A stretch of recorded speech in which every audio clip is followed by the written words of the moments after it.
साधकों के लिए कुछ आवश्यक नियम। गायत्री साधना करने वालों के लिए कुछ आवश्यक जानकारियाँ नीचे दी जाती हैं। 1. शरीर को शुद्ध करके साधना पर बैठना चाहिए। साधारणतः स्नान के द्वारा ही शुद्धि होती है, पर किसी विवशता, ऋतु प्रतिकूलता या अस्वस्थता की दशा में हाथ मुंह धोकर या गीले कपड़े से शरीर पोंछकर भी काम चलाया जा सकता है। 2. साधना के समय शरीर पर कम से कम वस्त्र रहने चाहिए। शीत की अधिकता हो तो कसे हुए कपड़े पहनने की अपेक्षा कंबल आदि ओढ़कर शीत निवारण कर लेना उत्तम है। 3. साधना के लिए एकांत खुली हवा की एक ऐसी जगह ढूंढनी चाहिए जहां का वातावरण शांतिमय हो। खेत, बगीचा, जलाशय का किनारा, देव मंदिर इस कार्य के लिए उपयुक्त होते हैं, पर जहां ऐसा स्थान मिलने की असुविधा हो, वहां घर का कोई स्वच्छ और शांत भाग भी चुना जा सकता है। 4. धुला हुआ वस्त्र पहनकर साधना करना उचित है। 5. पालथी मारकर सीधे सादे ढंग से बैठना चाहिए। कष्ट साध्य आसन लगाकर बैठने से शरीर को कष्ट होता है और मन बार बार उचटता है। इसीलिए इस तरह बैठना चाहिए कि देर तक बैठे रहने में असुविधा न हो। 6. रीढ़ की हड्डी को सदा सीधा रखना चाहिए। कमर झुकाकर बैठने से मेरुदंड टेढ़ा हो जाता है और सुषुम्ना नाड़ी में प्राण का आवागमन होने में बाधा पड़ती है। 7. बिना बिछाए जमीन पर साधना करने के लिए न बैठना चाहिए। इससे साधना काल में उत्पन्न होने वाली शारीरिक विद्युत जमीन पर उतर जाती है। घास या पत्तों से बने हुए आसन सर्वश्रेष्ठ हैं। कुश का आसन, चटाई, रस्सियों का बना फर्श सबसे अच्छे हैं। इनके बाद सूती आसनों का नंबर है। ऊन तथा चर्म के आसन तांत्रिक कर्मों में प्रयुक्त होते हैं। 8. माला तुलसी या चंदन की लेनी चाहिए। रुद्राक्ष, लाल चंदन, शंख आदि की माला गायत्री के तांत्रिक प्रयोगों में प्रयुक्त होती हैं। 9. प्रातःकाल 2 घंटे तड़के से जप आरंभ किया जा सकता है। सूर्य अस्त होने के 1 घंटे बाद तक जप समाप्त कर लेना चाहिए। 1 घंटा शाम का, 2 घंटे प्रातःकाल के। कुल 3 घंटों को छोड़कर रात्रि के अन्य भागों में गायत्री की दक्षिण मार्गी साधना नहीं करनी चाहिए। तांत्रिक साधनाएं अर्धरात्रि के आसपास की जाती हैं। 10. साधना के लिए 4 बातों का विशेष रूप से ध्यान रखना चाहिए। चित्त एकाग्र रहे, मन इधर उधर न उछलता फिरे। यदि चित्त बहुत दौड़े तो उसे माता की सुंदर छवि के ध्यान में लगाना चाहिए। माता के प्रति अगाध श्रद्धा और विश्वास हो। अविश्वासी और शंकित मति वाले पूरा लाभ नहीं पा सकते। दृढ़ता के साथ साधना पर अड़े रहना चाहिए। अनुत्साह, मन उचटना, निरसता प्रतीत होना, जल्दी लाभ न मिलना, अस्वस्थता तथा अन्य सांसारिक कठिनाइयों का मार्ग में आना साधक के विघ्न हैं। इन विघ्नों से लड़ते हुए अपने मार्ग पर दृढ़तापूर्वक बढ़ते चलना चाहिए। निरंतरता साधक का आवश्यक नियम है। अत्यंत कार्य होने या विषम परिस्थिति आ जाने पर भी किसी न किसी रूप से चलते फिरते ही सही, पर माता की उपासना अवश्य कर लेनी चाहिए।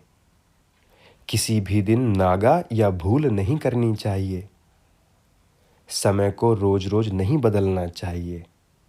कभी सवेरे, कभी दोपहर, कभी 3 बजे तो कभी 10 बजे, ऐसी अनियमितता ठीक नहीं। इन 4 नियमों के साथ की गई साधना बड़ी प्रभावशाली होती है। 11 कम से कम एक माला अर्थात 108 मंत्र नित्य जपने चाहिए। इससे अधिक जितने बन पड़े उतने उत्तम हैं। 12 किसी अनुभवी तथा सदाचारी को साधना गुरु नियत करके तब साधना करनी चाहिए। अपने लिए कौन सी साधना उपयुक्त है उसका निर्णय उसी से कराना चाहिए। रोगी अपने रोग को स्वयं समझने और अपने आप दवा तथा परहेज का निर्णय करने में समर्थ नहीं होता। उसे किसी वैद्य की सहायता लेनी पड़ती है। इसी प्रकार अपनी मनोभूमि के अनुकूल साधना बताने वाला, भूलों तथा कठिनाइयों का समाधान करने वाला साधना गुरु होना अति आवश्यक है। 13 प्रातः काल की साधना के लिए पूर्व को मुंह करके बैठना चाहिए और शाम को पश्चिम को मुंह करके। प्रकाश की ओर, सूर्य की ओर मुंह करना उचित है। 14 पूजा के लिए फूल न मिलने पर चावल या नारियल की गिरी को कद्दूकस पर कसकर उसके बारीक पत्रों को काम में लाना चाहिए। यदि किसी विधान में रंगीन पुष्पों की आवश्यकता हो तो चावल या गिरी के पत्तों को केसर, हल्दी, गेरू, मेहंदी के देशी रंगों से रंगा जा सकता है। विदेशी अशुद्ध चीजों से बने रंग काम में नहीं लेने चाहिए। 15 देर तक एक पालथी से एक आसन में बैठे रहना कठिन होता है। इसीलिए जब एक तरफ से बैठे बैठे पैर थक जाएं, तब उन्हें बदला जा सकता है। आसन बदलने में दोष नहीं। 16 मलमूत्र त्याग या किसी अनिवार्य कार्य के लिए साधना के बीच में उठना पड़े तो शुद्ध जल से हाथ मुंह धोकर तब दोबारा बैठना चाहिए और विक्षेप के लिए एक माला का अतिरिक्त जप प्रायश्चित स्वरूप करना चाहिए। 17 यदि किसी दिन अनिवार्य कारण से साधना स्थगित करनी पड़े तो दूसरे दिन एक माला अतिरिक्त जप दंड स्वरूप करना चाहिए। 18 जन्म या मृत्यु का सूतक हो जाने पर शुद्धि होने तक माला आदि की सहायता से किए जाने वाला विधिवत जप स्थगित रखना चाहिए। केवल मानसिक जप मन ही मन चालू रख सकते हैं। यदि इस प्रकार का अवसर 1.25 लक्ष जप के अनुष्ठान काल में आ जाए तो उतने दिनों अनुष्ठान स्थगित रखना चाहिए।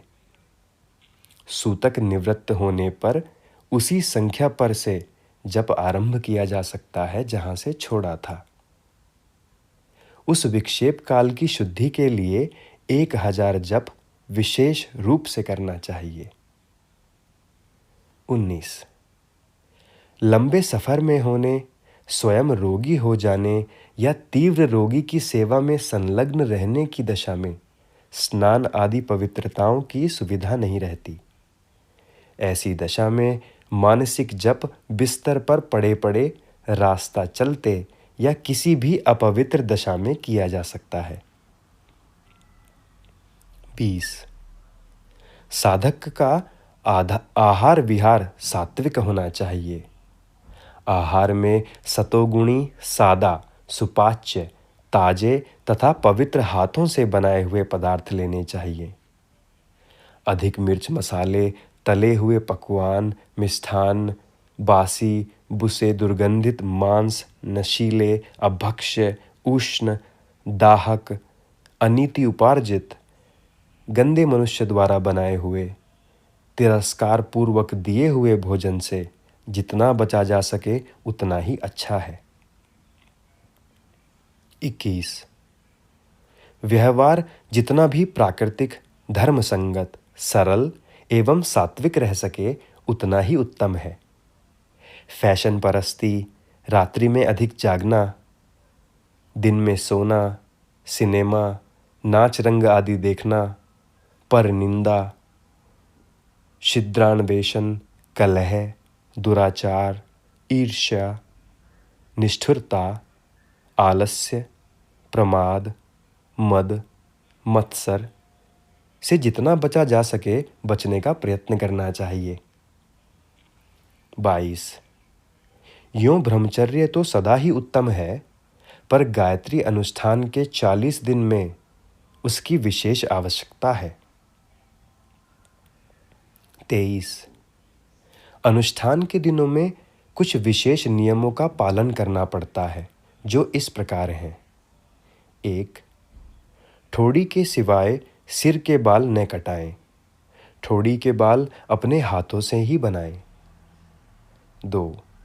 चारपाई पर न सोएं। तख्त या जमीन पर सोना चाहिए। उन दिनों अधिक दूर नंगे पैरों न फिरें। चाम के जूते के स्थान पर खड़ाऊ आदि का उपयोग करना चाहिए। 4। इन दिनों एक समय आहार, एक समय फलाहार लेना चाहिए। 5। अपने शरीर और वस्त्रों से दूसरों का स्पर्श कम से कम होने दें। 24। एकांत में जप करते समय माला खुले रूप से जपनी चाहिए। जहां बहुत आदमियों की दृष्टि पड़ती हो वहां कपड़े से ढक लेना चाहिए या गौमुखी में हाथ डाल लेना चाहिए। 25। साधना के उपरांत पूजा के बचे हुए अक्षत, धूप, दीप, नैवेद्य, फूल, जल, दीपक की बत्ती, हवन की भस्म आदि को यूं ही जहां तहां ऐसी जगह नहीं फेंक देना चाहिए जहां वह पैरों तले कुचलती फिरे। उन्हें किसी तीर्थ, नदी, जलाशय, देव मंदिर, कपास, जौ, चावल का खेत आदि पवित्र स्थानों पर विसर्जित करना चाहिए। चावल चिड़ियों के लिए डाल देना चाहिए। नैवेद्य आदि बालकों को बांट देना चाहिए और जल को सूर्य के सम्मुख अर्घ्य देना चाहिए। 26। वेदोक्त रीति की यौगिक दक्षिण मार्गी क्रियाओं में और तांत्रिक वाम मार्गी क्रियाओं में अंतर है। योग मार्गी सरल विधियां इस पुस्तक में लिखी हुई हैं। उनमें कोई विशेष कर्मकांड की आवश्यकता नहीं है। शाप मोचन, कवच, कीलक, अर्गला, मुद्रा, अंगन्यास आदि कर्मकांड तांत्रिक साधनाओं के लिए हैं। इस पुस्तक के आधार पर साधना करने वालों को उसकी आवश्यकता नहीं है। 27। गायत्री का अधिकार ब्राह्मण, क्षत्रिय, वैश्य इन 3 द्विजातियों को है। वर्ण जन्म से भी होते हैं और गुण कर्म स्वभाव से भी। आजकल जन्म से जातियों में बड़ी बड़ी गड़बड़ी हो गई है। कई उच्च वर्ण समय के हेरफेर से नीच वर्णों में गिने जाने लगे हैं और कई नीच वंश उच्च कहलाते हैं। जहां अधिकार के संबंध में कुछ गड़बड़ी की आशंका हो वहां अपनी स्थिति के बारे में शांति कुंज हरिद्वार से निर्णय कराया जा सकता है। 28। वेद मंत्रों का सस्वर उच्चारण करना उचित होता है, पर सब लोग यथाविधि सस्वर गायत्री का उच्चारण नहीं कर सकते। इसीलिए जप इस प्रकार करना चाहिए कि कंठ से ध्वनि होती रहे, होठ हिलते रहें, पर पास बैठा हुआ व्यक्ति भी स्पष्ट रूप से मंत्र को न सुन सके। इस प्रकार किया जप स्वर बंधनों से मुक्त होता है। 29। साधना की अनेकों विधियां हैं। अनेक लोग अनेक प्रकार से करते हैं। अपनी साधना विधि दूसरों को बताई जाए तो कुछ न कुछ मीन मेख निकालकर संदेह और भ्रम उत्पन्न कर देंगे। इसीलिए अपनी साधना विधि हर किसी को नहीं बतानी चाहिए। यदि दूसरे मतभेद प्रकट करें तो अपने साधना गुरु को ही सर्वोपरि मानना चाहिए।